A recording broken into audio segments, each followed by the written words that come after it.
আসসালামু আলাইকুম।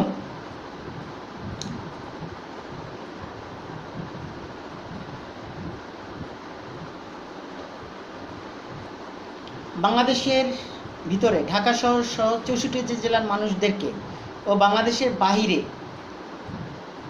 প্রবাসী ও ভাই বোনদের যারা আমার ভিডিও দেখেন সবাইকে ঈদ মোবারক, ঈদ মোবারক, ঈদ মোবারক।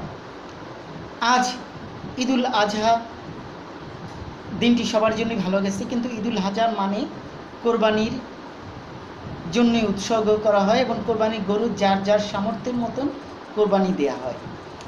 আমি অনেকবার অনেক ভিডিও দেখেছি, আমার ভিডিওর মাধ্যমে আমি অনেক সত্য জিনিসটা তুলে ধরতে চেষ্টা করেছি, অনেককে বোঝানোর চেষ্টা করছি, কিন্তু অনেক জায়গায় রাস্তাঘাট আমি যেটা ঘুরে আসলাম, আমি বিকেলের পর বের হয়েছিলাম, সন্ধ্যায় বন্যছে যারা মধ্যবর্তী বা যারা ঈদের কোরবানি দিতে পারেন না তারা অনেকে ঘোরাঘুরির মধ্যেই ছিলেন এবং পার্কে গিয়েছিলেন, নানান জায়গায় গিয়েছিলেন, রিক্সায় ঘুরেছেন, ছোটো বাচ্চাদেরকে নিয়ে কোনো রেস্টুরেন্টে বসেছেন, মানে ঈদ আনন্দ সবাই সবার মধ্যে ভাগাভাগি করে নিয়েছে। কিন্তু অটোরিক্সা, রিক্সাওয়ালারা, সিএনজিওয়ালারা এরা এদের পেটের রিজিক জোগাড় জন্য আজকে সারাদিন তারা ভাড়া মেরেছে এবং তাদের সাধ্যমতো তারা চেষ্টা করেছে। কিন্তু আমরা কি সেই সব সমাজের মানুষের কথা কি একবারও চিন্তা করি? কোটিপতি যারা যারা স্বনামধন্য ব্যক্তি, দুর্নীতিবাজ করেন, অনেক মন্ত্রী মিনিস্টার মধ্যে আছে আমলিসে যারা কোটি কোটি টাকা দামের গরু কিনে কোরবানি দিয়েছেন, যেটা সম্পূর্ণ ইসলাম বিরোধী কাজ। যে গরুর দাম কখনো বলতে হয় না, এমনকি গরুর সাথে ছবি তুলেছেন এবং ফ্রিজ বোঝাই করেছেন এবং সারাদিনের মানুষের বেশিরভাগ কিন্তু বোঝাই করেছেন। যারা পুরো একটা কোরবানি দিয়েছেন বা 1 লাখ বা 1.5 লাখ টাকা রিয়া দিয়েছেন, তারা কিন্তু অনেক নিয়ম মেনটেন করেন নাই এবং 3 দিনের বেশি যে গরুর মাংস রাখতে হয় না ফ্রিজে, সে বিষয়টা কি আপনারা কি জানেন? আর আমি আগেও এটি ভিডিওতে ছেড়েছি এবং বলেছি, দুর্নীতিবাজ, ঘুষখোর, যারা 2 নম্বর পদ্ধতিতে টাকা ইনকাম করতেছেন তারা কোরবানি না দেওয়াটাই বেটার। সৎ উপায়ে আপনার সামর্থ্যের মধ্যে কোরবানিটা দেওয়া সবচেয়ে বেটার। সবচেয়ে আরেকটা জিনিস দেখলাম বিকেলবেলা, এখন হুজুররা চামড়া কালেকশন করতেছে।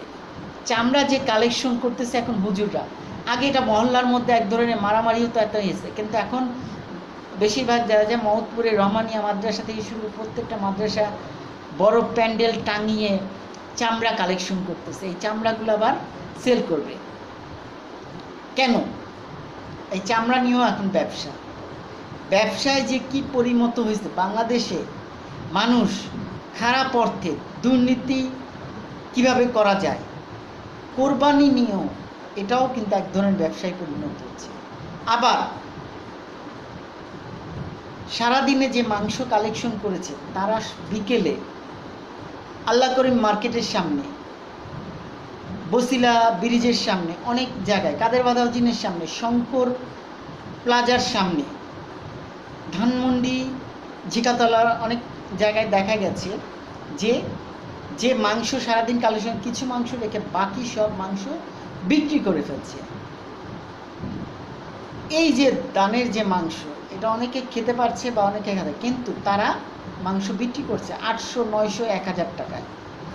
এবং এক অটোরিক্সাওয়ালার কাছে আমি শুনলাম, সে বলল এই 800 টাকা দিয়ে কেনা দরকার কি, তার চেয়ে আগামীকালকে দরকার গরুর দোকান খুললে সে 800 টাকার দোকান থেকেই নেবে। এভাবে যদি তারা ব্যবসায় পরিণত এবং 800, 900, 1000 টাকা দিয়ে কিনে, তাহলে বিষয়টা কোন দিকে যায়?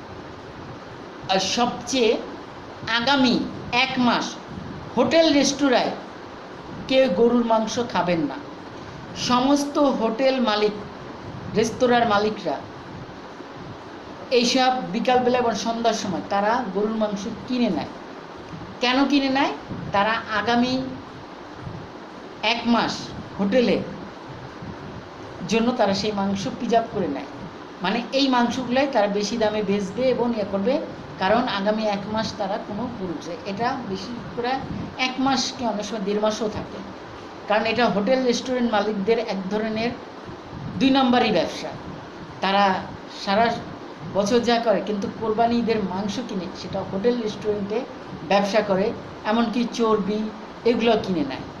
এটা আমি আপনাদের সামনে এই জন্য উপস্থাপন করলাম যে আগামী 1 মাস গরুর মাংস বা হোটেল রেস্টুরেন্টের খাবার না খাবার জন্য আমি আপনাদের জন্য বিশেষভাবে নিষেধ করব। কারণ হোটেল রেস্টুরেন্টের যেসব গরুর মাংস আগামী 1 মাস আপনারা দেখবেন, সেগুলো সম্পূর্ণ এই কোরবানির যে টোকাইছে যেসব লোকজন কিছু মাংস রেখে বাকি সব মাংস সেল করে, তার বেশিরভাগ হোটেল রেস্টুরেন্ট মালিকরা কিনে নিয়েছে।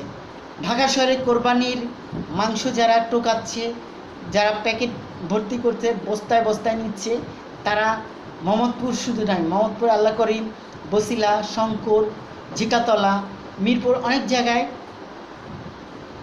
মেইন জায়গায় বসে তারা এই মাংসগুলো বিক্রি করতে। আর এইসব মাংসগুলো বেশিরভাগ কিনে নিচ্ছে হোটেল রেস্টুরেন্টের মালিকরা। চর্বি, মাংস, হাড্ডি যা পারে সব কিনে নিচ্ছে, নিয়ে আগামী 1 মাস তারা ব্যবসা করে এই টাকাটা উঠিয়ে দিবে। কারণ প্রতি সপ্তাহে বা প্রতিদিনে যে গরুর মাংস যে কিনে হোটেল মালিক রেস্টুরেন্টটা, তারা বেশি দামে কিনতে হচ্ছে। ঈদের কোরবানি মাংস এগুলো যদি সস্তায় কিনে এটা দিয়ে যদি ব্যবসা করা যায় আগামী 1 মাস, তাহলে ভরপুর। কিন্তু এটা এক ধরনের প্রতারণার শিকার। এই প্রতারণার হাত থেকে বেরিয়ে আসতে হবে। কিন্তু আপনি একটু চেষ্টা করুন, অনেক মধ্যবর্তী ফ্যামিলির, অনেক ঢাকা শহরে নিম্ন শ্রেণীর মধ্যবর্তী অনেকেই কিন্তু গরুর মাংস তারা পায় নাই, তাদের হাতে কিন্তু গরুর মাংস যায় নাই। এরকম কিন্তু সজাগ দৃষ্টি যদি আপনি রাখতে পারেন, দৃষ্টিভগ্নি বদলান জীবন বদলে যাবে। কোয়ান্টাম ফাউন্ডেশন এবছর দায়িত্ব পালন করছে ওয়াইএমসিতে এবং অনেক শাখা সেলে সামাজিক কারণভাবে তারা মাংস সমাজের প্রত্যেকটা পরিবারকে দেওয়ার জন্য ব্যবস্থাপন করছে। কোয়ান্টাম ফাউন্ডেশনকে সবাই সহযোগিতা করবেন, কারণ কোয়ান্টাম ফাউন্ডেশন একটা শুধু সামাজিক না, গরিব দুঃখী মানুষের পাশে দাঁড়াচ্ছে। কোয়ান্টাম ফাউন্ডেশন শুধু ব্লাডের রক্তদান কর্মসূচি পালন করছে না, তারা রক্ত দিয়ে যেমন এখন 1 নাম্বার আছে বিশ্বের বলতে গেলে না, বাংলাদেশের মধ্যে ঢাকা শহরের মধ্যে এখন সর্বোচ্চ ডোনার পুল হয়েছে কোয়ান্টাম ল্যাব। আজকে ঈদের দিনও কোয়ান্টাম ল্যাব খোলা। কোয়ান্টাম ল্যাবের একটু কথা আমি এই জন্য বললাম, কারণ আমি কোয়ান্টাম ল্যাবের অনেক কিছু প্রমাণ সহকারে আমি অনেক কিছু দেখেছি, অনেক কিছু জানি। আজকে ঈদের দিনও যদি কোয়ান্টাম ল্যাবে আপনি যান, এখন বাজে রাত 11:40, যা দেখবেন ল্যাবে কেউ না কেউ ডিউটি দিচ্ছে। ল্যাব কিন্তু 1 মুহূর্ত বন্ধ থাকে না। শেষে কোয়ান্টাম ল্যাবে আপনারা রক্ত দেওয়ার চেষ্টা করুন। আর কোয়ান্টাম ফাউন্ডেশন আরেকটি দায়িত্ব পালন করছে সামাজিক আইনভাবে ওয়াইএমসি মানে কাকরাইল ওয়াইএমসিতে গরুর মাংস বিতরণ সারা ঢাকা শহরে, এবং যারা কোরবানির মাংস খেতে পাচ্ছেন তাদের জন্য এই সুযোগ কোয়ান্টাম ফাউন্ডেশন দেখতেছে। এক নামে 2100 টাকা, 21,000 টাকা এক নামে কেউ দিতে চাইলে কোয়ান্টাম দিতে পারেন, কারণ কোয়ান্টামের মাংসটা প্রত্যেকটা মানুষের ঘরে পৌঁছে দেওয়া হচ্ছে এবং সেই লক্ষ্যে কাজ করছে। আশা করি এ নিয়ে কোয়ান্টাম ফাউন্ডেশনের একটি ভিডিও আমি দেখে আগামী কালকে বা আগামী পরশু একটি ভিডিও প্রকাশ করব, কারণ কোয়ান্টাম ফাউন্ডেশন অসংখ্য ধন্যবাদ। কিন্তু ঢাকা শহরে বর্তমানে কোটি কোটি টাকার সম্পদের মালিক দুর্নীতিবাজ ঘুষখোর, যারা কোটি কোটি টাকা দিয়ে গরু কিনছে, সেলফি করে ছবি তুলে স্ট্যাটাস দিচ্ছেন, টিকটক ভিডিও ছেড়েছেন, ফেসবুকে ছেড়েছেন, তাদের কি কোরবানি হচ্ছে? এটা সম্পূর্ণ কোরবানি হচ্ছে না। কারণ কোরবানি গরুর দাম বা দামাদামি করতে হয় না, কোরবানি গরুর সেলফি তুলতে হয় না, ছবি তুলতে হয় না। কিন্তু আমরা আম্মকের মতন কাজ করছি। বিশেষ করে ঢাকা শহরে বেশিরভাগ কোটিপতি যারা 2 নম্বরে দুর্নীতিবাজ ঘুষখোর, তারা এই ধরনের কাজ করতেছে।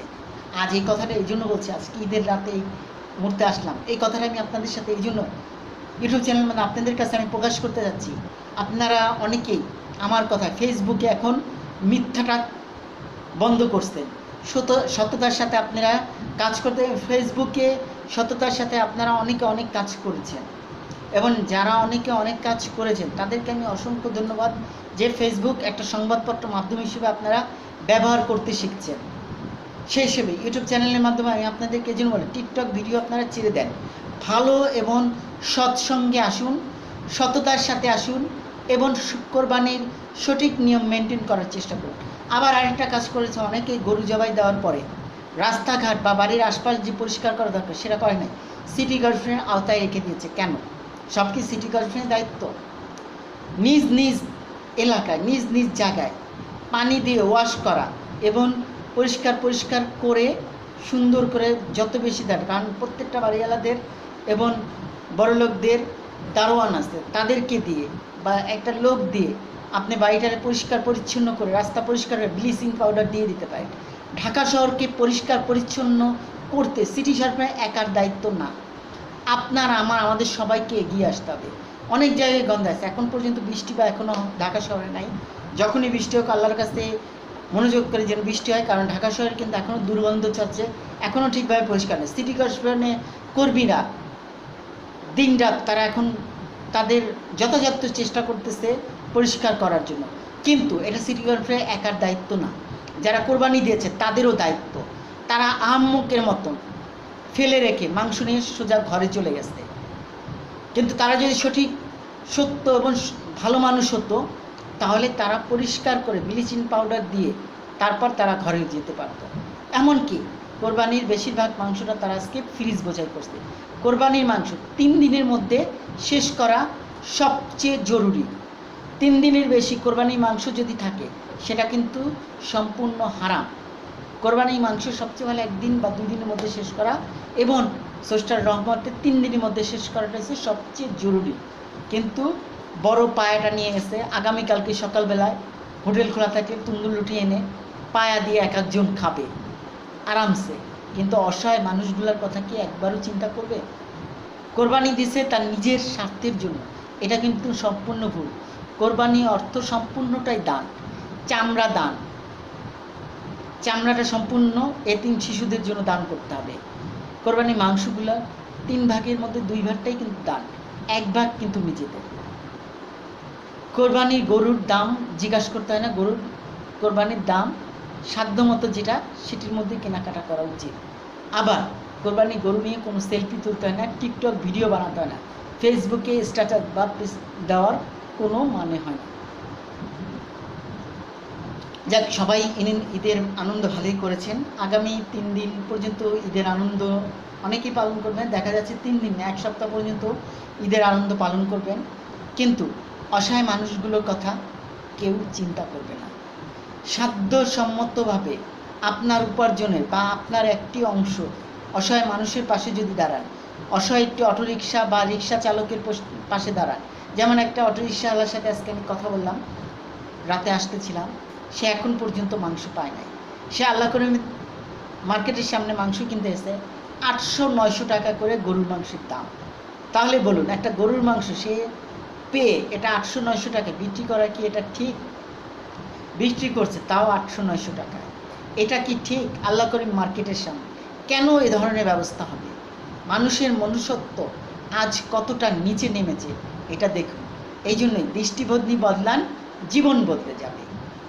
দৃষ্টিভঙ্গিটা আমাদের এখন বদলাতে হবে, ভালো মানুষের কাতারে আমাদেরকে এখন আসতে হবে। এই জন্যই কোয়ান্টাম ফাউন্ডেশন একটি প্রবাদের সাথে আমিও একমত। ভালো বলুন, ভালো ভাবুন, ভালো করুন, ভালো থাকুন। ভালো বলুন,